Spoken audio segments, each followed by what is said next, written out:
Bonjour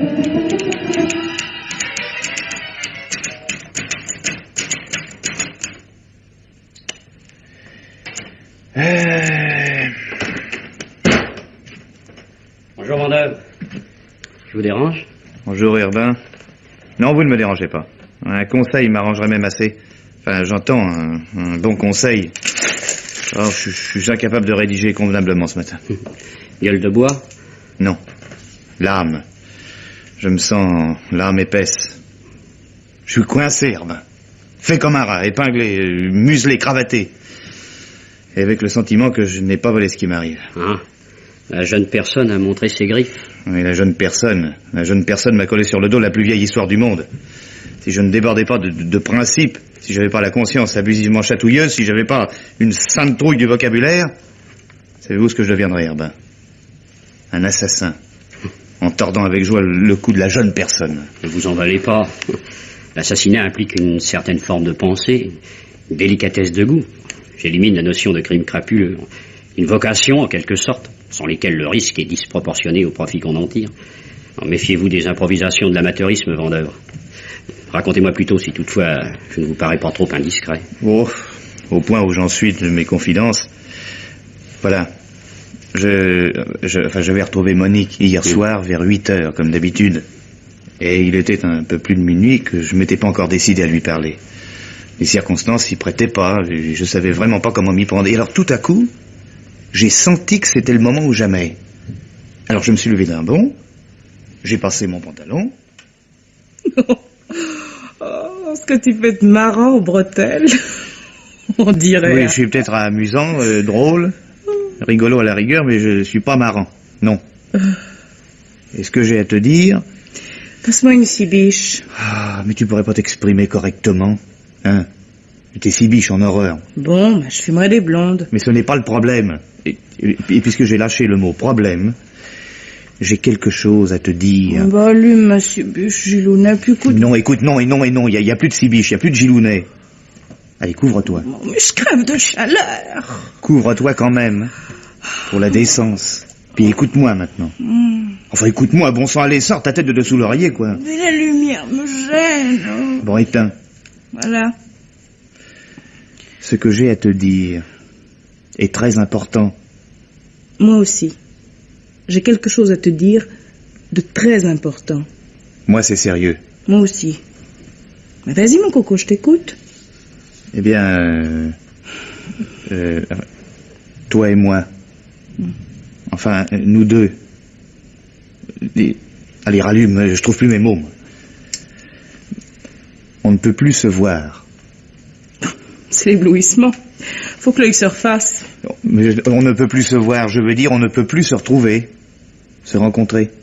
Mais qui ça, on? Nous? Nous, ben oui, nous. Toi et moi. Oh ben... Oh, puis tu me balances ça, hein. Oh ben... Non, mais c'est une blague. Oh, elle serait de mauvais goût. Ah oui. Et qui c'est l'autre? Comprends pas. Oh, je te connais. Tu files pas comme ça sans biscuit avec ton appétit. C'est une copine à moi? Non. C'est d'ailleurs quelqu'un de très bien. Merci. Je suis fiancé. Oh, ravissant. Mets-moi à faire part pour la noce. Je me mettrai un col Claudine et des soquettes. J'irai vous faire la bise à la sacristie, comme une cousine de province. Oh, écoute, ne dis pas d'ineptie. Effectivement, le mariage est arrêté. Dans 2 mois. Ça fera 4. 4 quoi? Rien. Tu la connais depuis... Qu'est-ce que ça changerait, écoute? J'aimerais savoir depuis combien de temps on fait de la gymnastique ensemble en croyant que c'est de l'amour. Ah, ça y est, les vulgarités. Bon, on va rentrer dans le vaudeville. Même si je suis vulgaire, mon gros minouchet, le saligo, c'est toi, oublie pas. Mais je n'oublie pas. Je te demande même pardon. Je me trouve odieux. Cette scène m'est extrêmement pénible, alors je me sauve. Je te souhaite de m'oublier vite, et puis bonne chance, hein. Voilà, dis-le, tu trouveras un petit cadeau dans la table de nuit. Oh, c'est pas de l'or, mais... Ça, je m'en doute. Du plaquage. Gilounet. Encore une minute. Tu veux? Ah, bien sûr. Parce que j'avais quelque chose à te dire, moi aussi. Tu ne me demandes pas ce que c'est? Si. Oh, mais si. Qu'est-ce que c'est? Un faire-part. C'est la soirée des faire-part. D'après quelqu'un qui s'y connaît, ça sera un garçon. Un garçon? Alors, qu'est-ce que ça veut dire, ça, un garçon? Sexe masculin sur le livret de famille. Ah, tu veux dire... un bébé garçon? Je peux pas te fabriquer un adulte. Mais enfin, mais de qui? Mais de qui il est, ce garçon? De toi? De moi? Non, me dis, mais c'est une blague. Ce serait de mauvais goût. Bon, mais alors, qu'est-ce que tu comptes faire? Mais qu'est-ce que tu veux dire? Mais tu veux être papa. Et de nos jours, mon gros minouchet, c'est un truc hors de prix. La paternité. Et de nos jours, Herbin, la paternité, c'est hors de prix. Sincèrement, je vous plains, mon vieux. Avec une fille comme Monique, je peux m'attendre au pire. Quant à Daniel, alors, elle m'a déjà embarqué dans une histoire d'achat d'appartement qui nous mettrait sur le sable à elle seule. Non, je vous dis, Herbin, je suis coincé. Peut-être Daniel comprendra-t-elle. Oh, rien du tout. Daniel est trop pur, trop bien élevé pour comprendre l'égarement des sens. C'est la ligne droite, Daniel. Alors? La double vie. Je suis un Gémeaux, hein, ça tombe pile. La merveilleuse double vie, le double budget. Vous m'avez surpris tapant allègrement une demande d'augmentation qui est allée non moins allègrement dormir au fond de la corbeille. Oh, je vais finir avec une livre de Gardénal dans le coffre et le robinet du gaz grand ouvert. Je vois pas d'autre issue. Allons donc. Oh, vous connaissez pas, hein? Oh, mais si.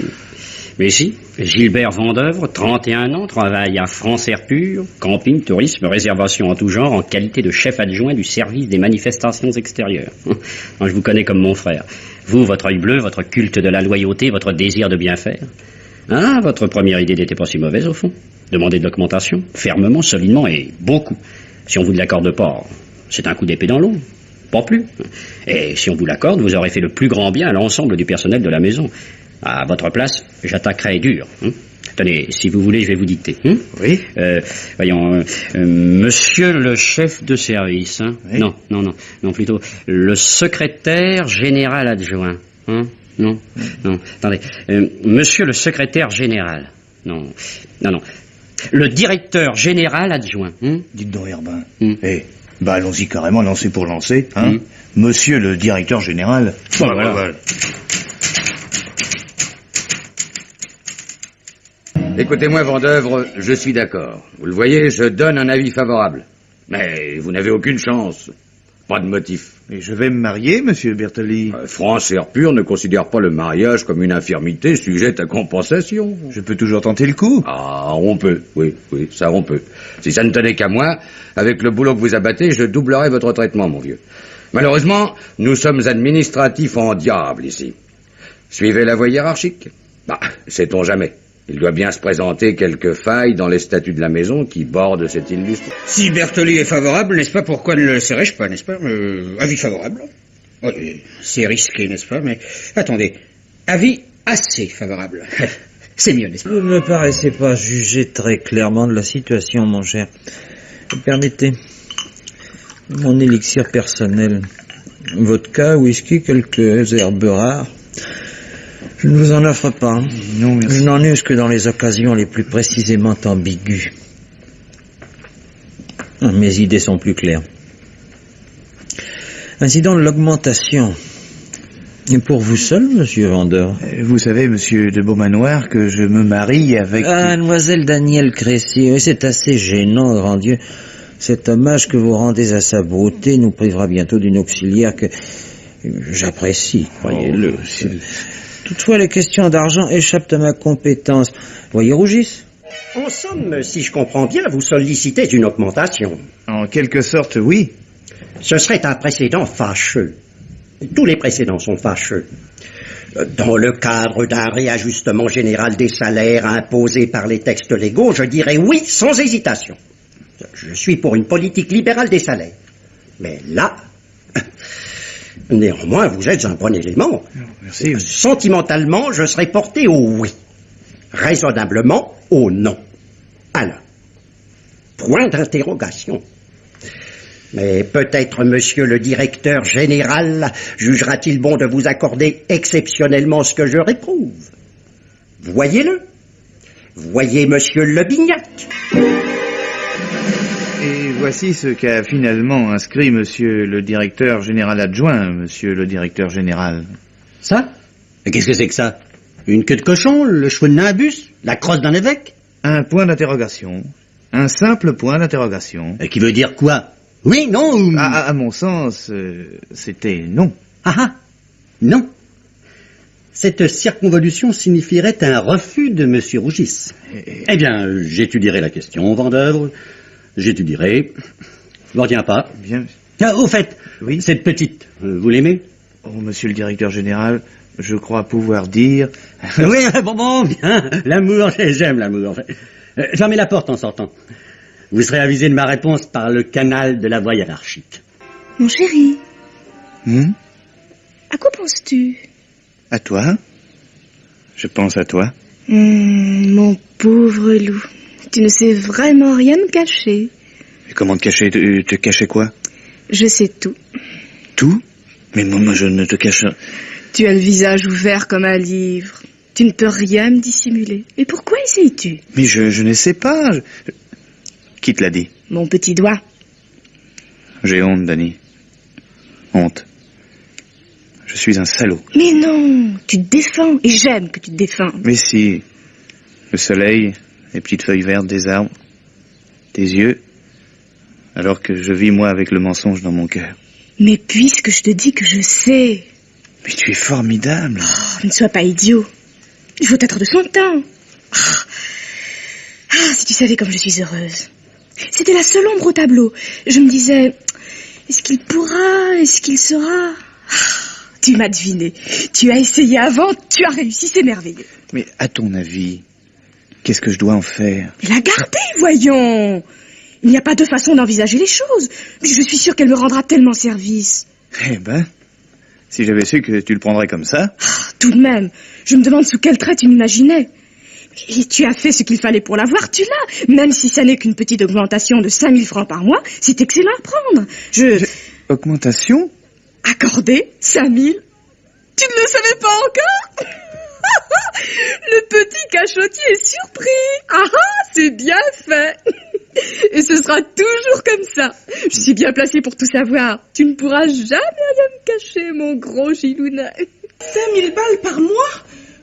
Mais tu te payes ma tête ou quoi? Donne-moi une cibiche. Mais dans ton état, fumer est un crime. C'est ça, monsieur m'envoie chez les filles mères, mais... Oh, écoute, fille mère. Franchement, tu as de ces mots. Oh, t'occupe pas des mots, occupe-toi des remèdes. Article 1, il me faut 100 000 francs à l'époque de la naissance. Hein? Ce sera un début. Pour la suite, on en reparlera. 100 000 francs? Mais où veux-tu que je les prenne? Enfin, surtout en ce moment, en plein dans mon mariage. Ça se fonde pas à l'œil, tu sais, un foyer. Appartement, vaisselle, linge, literie, la noce, la bague. Oh, non, tais-toi, tiens, tu me ferais de la peine. Quand je serai toute seule ici à bercer mon gamin, je m'en ferai du mauvais sang pour vous deux avec tous vos soucis dans votre appartement. Oh, ne sois pas cruel. Mais dis-lui la vérité à ton officiel. Daniel? Non mais tu te rends pas compte? Mais toute la maison pourrait te le dire. Parce qu'elle s'appelle Daniel. Et elle travaille à France Air Pur. Oh, mais ça c'est gentil de me donner le tuyau. Si tu m'oubliais, j'irais la trouver. Entre femmes, on se comprend si bien, mon Gilounet. Ce sont ses propres termes. Exactement, ce sont ces termes. De l'argent ou le scandale. Et je ne peux lui proposer que quelques billets de 1000 par mois. Je vous le dis, Herbin. Barbiturique, gaz de France, un pavé au pied. Et la Seine. Il n'y a pas de robinet à gaz sur les quais de la Seine. Oh, écoute, ne plaisantez pas. Bon, ce n'est pas dans ma nature. Je suis logique, prudent et subtil. Je n'ai pas d'humour, Gilbert. Ne craignez rien sur ce point. En réfléchissons plutôt. De l'argent. Beaucoup. Beaucoup. Par les moyens ordinaires et légaux, vous n'en pourriez obtenir que par la démission de l'un de vos supérieurs hiérarchiques. Et encore... Non, pardon. C'est mathématique. Convention collective. Si un poste devient vacant et compte tenu de l'âge de nos supérieurs, je ne vois qu'une démission pour justifier cette vacance, le successeur doit être choisi exclusivement parmi les membres du personnel. C'est automatiquement la personne qui, par ses attributions et son ancienneté, occupe l'échelon immédiatement inférieur qui doit accéder au poste. Ah, c'est vrai? J'y avais pas pensé. Bertoli n'a aucune raison de démissionner. Il est heureux, bien payé, une santé de fer, pas d'ambition. Je le connais, Bertoli. Il prépare la kermesse d'été comme un gamin prépare ses vacances. Je peux pas le tuer quand même. Oh là là. Qu'est-ce que j'ai dit? Non, rien. J'ai rien dit. Mais j'ai pensé tuer Bertoli. Et... oh, je deviens fou. Un rouquin. Ça doit être plein de sang, un rouquin. Non, non. Non, je peux pas le tuer, non. Je refuse. D'abord, on me découvrirait tout de suite. À qui le crime profite-t-il? Mais à Vandeuve, voyons. À Vandeuve, qui hérite son poste. Les menottes, camisole, oh.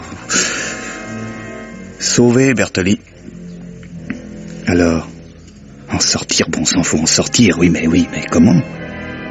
Si je ne peux pas toucher à Bertoli, si je ne peux pas toucher...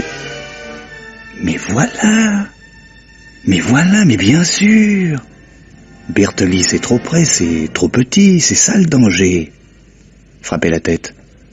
La solution, c'est de frapper à la tête. Le Bignac, toute la hiérarchie avance d'un cran, et moi, en queue de hiérarchie, je deviens chef du service des manifestations extérieures de Foncière Pure. Je suis insoupçonnable. Mais oui, alors je me marie d'un côté, et je mets un bâillon sur mon péché de l'autre. Oh, c'est magnifique, ça. Monsieur Le Bignac, nous allons nous occuper de vous. Ah, mes petits-enfants, faites très attention. C'est notre dernière conférence avant la kermesse d'été. Ouvrez l'œil et l'oreille. Bon, voici ce qui a été décidé. Vous m'écoutez, Gilbert? Bon, la kermesse aura lieu le 14 avril comme prévu, à Dommarthe-les-Ifs comme prévu. Ah, une nouveauté. Monsieur Le Bignac nous impose le thème d'une reconstitution historique. Ah oui, costume médiéval, en accord avec les ruines de l'abbaye. Nous aurons un défilé en costume, les deux tournois dont un à cheval. Ben voilà, c'est là que je dois me débarrasser de Le Bignac. Pendant la kermesse. 1500 personnes la nuit, un accident. Je la tirerai dans les ruines au second étage et d'un coup d'épaule, hop. Et alors? Je vous écoute, Vandœuvre. Ah, j'ai rien dit? Ah, pardon, vous avez dit hop. Alors, j'ai dit hop? Oui, puisque je vous le dis. Ah, excusez-moi, alors, une sorte de hockey. Ah. Il est grand temps qu'on vous marie, mon vieux. Vous dépérissez à bout d'œil et vous avez des hoquets de conscience. Bon, vous pouvez disposer, messieurs. Pas vous, Vandœuvre, pas vous. Oui. Écoutez-moi, une mission délicate. Vous avez un sens de la diplomatie auquel je rends hommage. Ah si, il faut absolument que vous me dégotiez, sans avoir l'air d'y toucher, l'opinion de ces messieurs de la direction sur la participation au cortège costumé. Oui, parce que si je prévois un costume de trop ou de moins, ça sera le drame. Le Bignac est à Bruxelles, les autres sont là. Renseignez-vous habilement. Vous passerez chez Beaumanoir sous un prétexte quelconque. Il est malade. Enfin, c'est ce qu'il a fait dire. Quand le chat n'est pas là, ce fumiste ne manque pas une occasion de tirer au flanc. Enfin, je compte sur vous. Ah, bien sûr, je ne suis pas encore tout à fait ramolli, vous savez. L'adresse de Beaumanoir. Rue Tête-Bout. Daniel sera enchanté de vous donner le numéro. Rue Tête-Bout. Nous y voici. Oh, le voilà qui sort. Ah, ça, par exemple. Madame Le Bignac. Ils m'ont pas vu, mais j'ai eu chaud. Mais formidable. De Beaumanoir et Madame Le Bignac. Oui, quand le chat n'est pas là, tu parles. On aurait dit des amoureux de cartes postales. Quel salaud, ce Beaumanoir. Mais... c'est merveilleux, ça. On ne tue pas les cocus. Il lui sauve la vie. Non. Soyons raisonnables. Le secrétaire général trompe le directeur général. Si le directeur général l'apprend, scandale. Avec le tempérament de Le Bignac, c'est inévitable. Donc, un poste vacant. Youpi. Ou bien le directeur démissionne, ou bien le secrétaire il va lancer. Youpi. Et je reste un honnête homme. Ah oui, mais le tout, c'est que Le Bignac soit informé. J'avais tapé une missile empoisonnée. Oui, mais pas sur ma machine. Celle de Rougis. Elle conviendra parfaitement. Pauvre moustachu, ton secrétaire général, l'avantageux et brillantiné Christian de Beaumanoir, se montre moins respectueux de ta femme que de toi-même. Et ta femme, tandis que tu fais sanguéo à ton congrès de Bruxelles, ta femme, mon pauvre moustachu, à bon entendeur, un copain. Voilà. Bon, eh bien comme ça je suis insoupçonnable. 4 fautes d'orthographe extrêmement subtiles, et la lettre est tapée sur la machine à écrire du sieur Rougis. Donc, insoupçonnable. Mais ça va barder. C'est sûr, ça va barder. C'est drôle, depuis 3 semaines tu faisais la tête. Et aujourd'hui t'es plein de sourires. Ça t'ennuie? J'aime autant que mon fils est un père plutôt rigolo. T'aurais pas gagné le gros lot des fois? On serait 2. Je crois que mes affaires s'arrangent. Ah bah tant mieux pour toi, Coco. Parce que les 100 000 balles, je les veux dans 8 jours. Le lendemain de ta fameuse kermesse. Au fait, ton officielle, je sais comment elle s'appelle. Hein? Daniel Crécy. Joli nom. Dans 8 jours, je vais lui balancer un drôle de coup de canon entre les mirettes à la petite Crécy, au cas où tu respecterais pas le contrat. J'ai eu un coup au cœur quand j'ai vu le vicaire inscrire Daniel Crécy sur le registre des bancs. Je me suis dit, bientôt tu t'appelleras Daniel Vendeuvre. Et toi, tu n'es pas bouleversé? Je ne changerai pas de nom, tu sais. Alors tu me dis que le Bignac est rentré ce matin et qu'il a été charmant toute la journée? Je ne l'ai jamais vu si charmant. Il a téléphoné 6 fois à sa femme. Mais comment, toujours gentiment? Toujours. Il l'aime, tu comprends. Ouais. Ah, c'est normal, ces gentillesses. Ouais. Et lui en fout des gentillesses, moi. Vieux machin, c'est la 5e fois que je t'écris. Si ta morale était de la taille de tes cornes, je pourrais te respecter. En fait, tu m'écœures. Qu'attends-tu pour prévenir la presse? Des quantités de jeunes gens seraient ravis d'apprendre que ta jolie femme est disponible comme un taxi. Oh là là, est-ce que je peux devenir vulgaire, moi, alors? Non, ça c'est pas possible, ça. Là. D'apprendre que tu es un mari compréhensif. C'est plus classique. Quand tu le verras, fais donc la bise à ton secrétaire général. Ça sortira pas de la famille. Un copain. Voilà. J'en ai marre. Enlevez-moi cette ordure. Et n'oubliez jamais, mademoiselle Crécy, que j'ai les mégots de cigares en horreur. Crécy. Monsieur le directeur général. Non, rien. Moi, je me sens pas très bien. Vous pouvez partir, mon petit. Je vous verrai demain à la kermesse. Ouais, je lui demanderai peut-être de me servir de témoin pour quelque chose. Oui.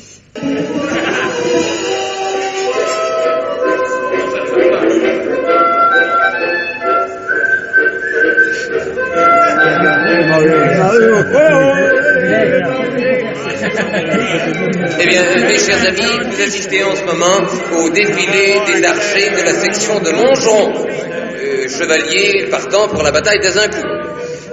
L'armure du chevalier noir, portée par monsieur de Beaumanoir, que vous connaissez, le secrétaire général de l'association, provient du musée de la commune. Et maintenant, c'est le défilé d'enfants costumés en troubadour et accompagnés à la viole par le doyen du groupe des violeurs aquitains. En rectification, le doyen des violeurs n'étant pas encore arrivé, la chorale est... Non, pardon. Ce sera la chorale de l'association France Air Pur qui maintenant va chanter. La chorale,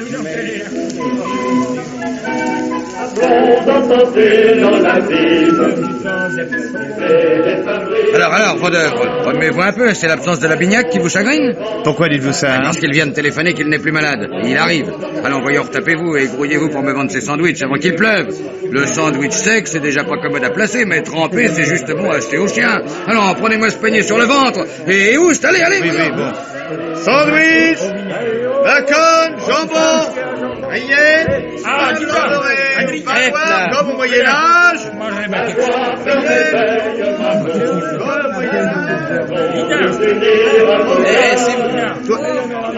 Qu'est-ce que tu fais là? Je suis une favorite, tu vois pas mon costume? Je me suis fait embaucher. Je m'amuse drôlement. La petite Crécy et moi, on est devenues copines. Elle va m'apprendre un point de layette. Drôlement bien faite, la vie. C'est rond, ça tourne. C'est pas une si biche. Non. Et les 100 000 balles pour demain, tu les as? Écoute, je te demande 8 jours. 8. Pas un de plus. 8. 2 fois 4. Tu peux pas me condamner sans me laisser une chance. 3 jours. Et tu peux dire que je suis poire. Mais... 3. Pas un de plus. S'il n'y a rien de nouveau dans 3 jours, Daniel et moi, on prend un rencard pour se présenter nos fiancés. T'imagines un peu? Mais... Si j'ai ce que je veux, j'irai pas à son rendez-vous. Sinon? Devine ta tête entre nous deux. Monique. Tu permets? J'ai affaire. Le signe de croix serpure.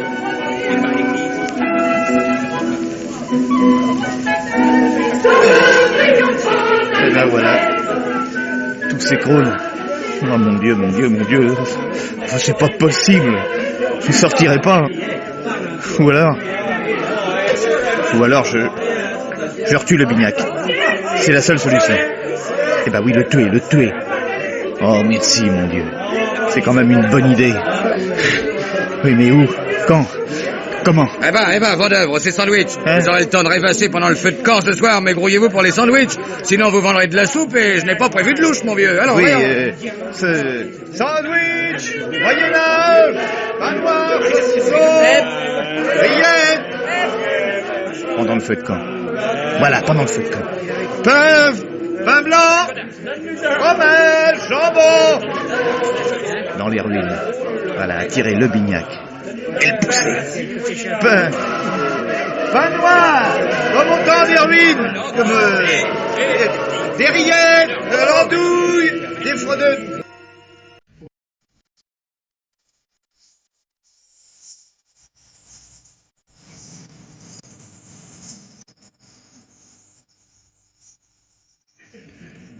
J'ai une demi-heure. Juste une demi-heure. Personne ne remarquera mon absence. Il suffit que je me fasse repérer. Je file dans les ruines, je chronomètre le temps aller-retour, et j'y retourne en entraînant le Bignac. Oh, regardez-moi ça. Sa femme au premier rang à côté de Beaumanoir. Et on se fait des mines du grand monde. Oh, hypocrite. Du camp Gilbert. Vas-y. Il faut connaître le temps nécessaire. Premier point. Ensuite...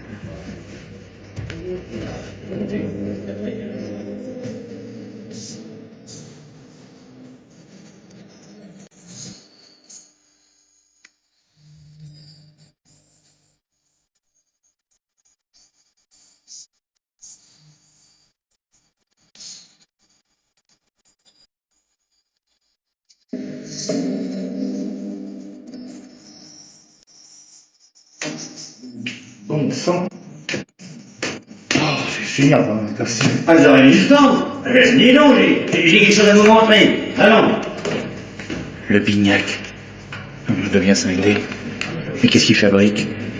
Il est en avance sur sa mort. C'est infernal. Allez, prenez un gauche. Allez, vous montez 6 marches. Ah. Allez, voilà. Approchez. Dans le cocheton. Vous n'avez jamais rien vu de pareil. Suivez ma lampe de poche. Vous y êtes? Oh! Comment vous, Vendœuvre? Mais qu'est-ce que vous foutez là?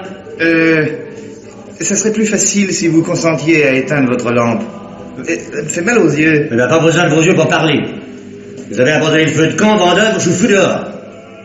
Ah, vous me foutez à la porte, monsieur le directeur général? Exactement. On descend. Par l'escalier? Par où voudriez-vous? Oh! par cette fenêtre, monsieur le directeur général. N'est-ce pas tellement plus rapide? Mesdames et messieurs, mes chers amis, vous n'avez pas été, je pense, moins péniblement, moins tragiquement que moi-même, votre président, surpris par la nouvelle de la tragédie qui hier, car c'est hier seulement qu'elle nous surprit, borda d'un deuil soudain le programme de nos festivités annuelles. Il est parti pour le dernier camping, notre directeur général. J'étais un jeune homme, il était un enfant, que déjà, nous convenions des grandes lignes de ce qui un jour devait s'épanouir en ce magnifique, en ce salubre France air pur, qui résonne en ce jour. Il va pas parler pendant 107 ans pour des généralités. Il peut s'écouter ce vieux guignol. D'après la convention collective, je prends un pourrais temps. longuement Moi, je change de évoquer voiture. sa carrière. Monique sera contente. Et Daniel aussi. Est-ce que j'ai eu chaud? Le scoutisme, le naturisme, une sportivité sans égale ont forgé son âme et son corps. L'école des hautes études commerciales lui donna des bases sans lesquelles rien ne se fait de durable. La guerre, enfin, trempa son Il n'a cœur. pas bientôt fini, ce clown. Les choses sérieuses, monsieur, passons aux Mesdames, choses sérieuses. messieurs, vous trouverez tout ceci dans la brochure que déjà nous avons convenu d'établir en hommage à sa mémoire. Et ce hall, désormais, portera ton nom, Maurice Lebignac, qu'une dernière fois je salue, moralement incliné sur ta grande dépouille. Sois fier de toi, va. Si tu es mort, Maurice, Possible, il ne va pas faire ça. Tu es Il ne va pas se bien sauver. mort. Il y a les statuts. J'oubliais. Il va être immédiatement pourvu à la vacance du poste de directeur général, conformément à la convention collective en vigueur dans notre maison. Monsieur Rougis est nommé directeur général. Monsieur de Beaumanoir, directeur général adjoint. Monsieur Chaussin sera... Je suis heureuse, Gilbert. Embrasse-moi. Ah non, pas comme ça. En chef du service des manifestations extérieures. Nous sommes des cadres maintenant, mon amour. Contente? Oh oui. Tu n'y es peut-être pour rien, mon grand. Mais j'ai l'impression que tu le mérites tellement. C'est idiot, non? Pas du tout. Personne ne le mérite autant que moi.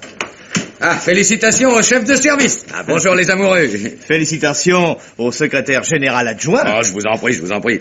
Dites donc, quand vous aurez une minute, Oui. procédons au bureau du personnel. Il y a là un grand diable d'inspecteur de police qui veut nous entendre tous. Ah oui? Oui, j'ai cru comprendre que la mort de Lebignac ne serait pas due à un accident. Et vous, monsieur, c'est... Vendeuvre, Gilbert. Service des manifestations extérieures. Oui, bien noté. Beaucoup d'avenir. Asseyez-vous. Merci. Ouais. Vos collègues ont dû vous dire, monsieur Vendeuvre, qu'à la suite de l'enquête de la gendarmerie, la mort de votre ancien directeur général paraît difficilement imputable à un accident. Nous sommes donc amenés à examiner de plus près les circonstances de cette mort. Et c'est pourquoi je convoque l'un après l'autre tous ceux qui ont accompagné monsieur Lebignac pendant la kermesse d'été. En particulier, les membres du personnel. Les employés d'une maison savent souvent plus que quiconque sur leur patron, n'est-ce pas? Qu'en pensez-vous? Rien. Je n'étais pas des intimes du défunt. Et pourquoi s'agirait-il d'autre chose que d'un accident? Je vous demande, voyons, qui a bien pu pousser votre directeur général... Quoi? Non, permettez. Qui a pu pousser votre directeur général à se rendre dans les ruines de l'abbaye? Aucune idée. À moins que... il aimait beaucoup le gothique flamboyant. Ah oui? Oui. Ah oui. Oui, vous étiez au feu de camp. Lebignac aussi. Êtes-vous capable de me prouver que vous n'en avez pas bougé? Hein? Que vous êtes demeuré à la même place? Il y a le programme des numéros. Oui, mais tous ceux de la maison le connaissaient, et le hasard a voulu qu'il fût exactement respecté. C'est incroyable. Donc, si je vous posais la question, vous n'auriez pas d'alibi solide. Eh bien, c'est la même chose pour l'assassin. Ma foi... Ah, vous avez une bonne tête, Vendeur. Je vais vous faire un aveu. Tout n'était pas si clair dans cette maison. Non. Tenez, par exemple... Oui? cette histoire de lettre anonyme, hein? Allez, vous n'êtes pas au courant? Au courant de quoi? Je n'en ai reçu aucune. Ah oui, mais le Bignac en a reçu toute une série, figurez-vous. Oui, il se trouve que j'aime mon métier, et particulièrement ces recherches qui consistent à découvrir le responsable des actes les plus ignobles, tels que l'expédition de missives empoisonnées du genre de sel que j'ai découverte chez le Bignac. Et vous avez trouvé? Ah oui, oui, très simplement, oui. Dans ma tête, d'abord, en me posant la question, à qui profitait la disparition de Le Bignac? Mais celui à qui cet acte se révélait profitable ne pouvait-il, par des lettres anonymes par exemple, provoquer son gêneur au suicide? Ah, je n'y ai jamais pensé. Oh, chacun son métier. Et à qui, selon vous? Oh, ne faites pas l'enfant, monsieur Vandeuve. Oh non, ne faites pas l'enfant. Vous avez deviné. C'est sur sa propre machine que le monstre a tapé ses lettres. Oui, le laboratoire vient de m'en informer. Mesdames, messieurs, mes chers camarades, nous nous retrouvons à nouveau dans ce hall pour une bien pénible nouvelle. Monsieur Rougis m'a demandé d'accepter sa démission pour des raisons très personnelles. J'ai cru de mon devoir de faire droit à sa requête, quelque surprise que j'en ai éprouvée. En conséquence, le poste de directeur général se trouve vacant. L'application de la convention collective en vigueur dans notre maison m'impose donc de pourvoir à cette vacance par les nominations suivantes. Directeur général, Monsieur de Beaumanoir. Directeur général adjoint, Monsieur Chaussin. Secrétaire général, Monsieur Bertoli. Secrétaire général adjoint, Monsieur Vandeuve.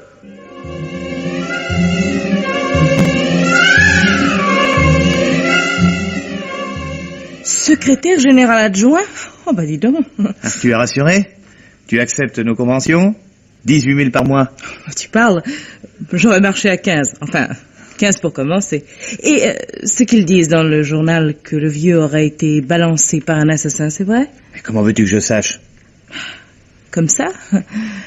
En tout cas, paraît qu'ils sont sur sa trace. Asseyez-vous, mon cher monsieur Vandeuve. Merci, monsieur. Peut-être la rumeur publique vous a-t-elle instruit de l'évolution de notre enquête? Hein? Bon, enfin, mettons.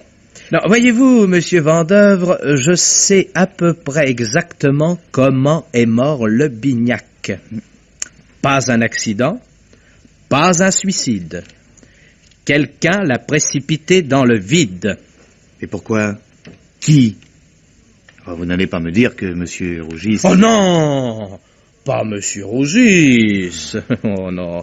Monsieur Rougis était un affreux anonymographe, mais il dispose d'un alibi inattaquable. Oui, il était couché à l'hôtel avec une crise de foie abominable. Pas de feu de camp pour lui, et tout le personnel de l'hôtel en témoigne.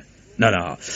Pour moi, l'assassin pensait fermement avoir réalisé le chef-d'œuvre, le crime parfait des romans spécialisés. Oui. Eh bien, il s'est trompé.